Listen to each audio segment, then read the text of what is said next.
നിശബ്ദനായ കൊലയാളി എന്നറിയപ്പെടുന്ന രോഗമാണ് രക്തസമ്മർദ്ദം, ഉയർന്ന രക്തസമ്മർദ്ദം. നിശബ്ദനായ കൊലയാളി എന്നറിയപ്പെടുന്ന രോഗമാണ് ഉയർന്ന രക്തസമ്മർദ്ദം. മനുഷ്യനിൽ രക്തസമ്മർദ്ദം അളക്കാൻ ഉപയോഗിക്കുന്ന ഉപകരണമാണ് സ്ഫിഗ്മോ മാനോമീറ്റർ.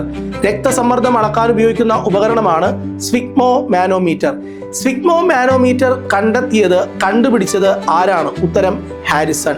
ജൂലിയസ് ഹാരിസൺ ആണ് സ്ഫിഗ്മോ മാനോമീറ്റർ കണ്ടെത്തിയത്. മനുഷ്യനിൽ രക്തസമ്മർദ്ദം എത്രയാണ് എന്ന് ചോദിച്ചാൽ നമുക്കൊരു ഉത്തരമുണ്ട്. 120 മുതൽ 80 mm മെർക്കുറി.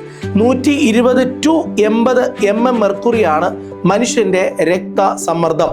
രക്തസമ്മർദ്ദം കുറയുന്ന അവസ്ഥയെ വിളിക്കുന്ന പേരാണ് ഹൈപ്പോ ടെൻഷൻ. എന്നാൽ രക്തസമ്മർദ്ദം കൂടുന്ന അവസ്ഥയെ വിളിക്കുന്ന പേരാണ് ഹൈപ്പർ ടെൻഷൻ. രക്തസമ്മർദ്ദം കുറയുന്നത് ഹൈപ്പോയും കൂടുന്നത് ഹൈപ്പർ ടെൻഷൻ എന്ന പേരിലാണ് അറിയപ്പെടുന്നത്. രക്തസമ്മർദ്ദം നിയന്ത്രിക്കുന്ന രക്തത്തിലെ ഘടകമാണ് ആൽബുമിൻ. പ്ലാസ്മയിലാണ് ആൽബുമിൻ കാണപ്പെടുന്നത്. ആൽബുമിനെ നമ്മൾ പ്ലാസ്മ പ്രോട്ടീൻ എന്ന് വിളിക്കുന്നു. രക്തസമ്മർദ്ദം കൂടാൻ കാരണമാകുന്ന ആഹാര പദാർത്ഥത്തിലെ ഘടകമാണ് കറിയുപ്പ് അല്ലെങ്കിൽ സോഡിയം ക്ലോറൈഡ് എന്ന് ഓർമ്മപ്പെടുത്തുകയാണ്.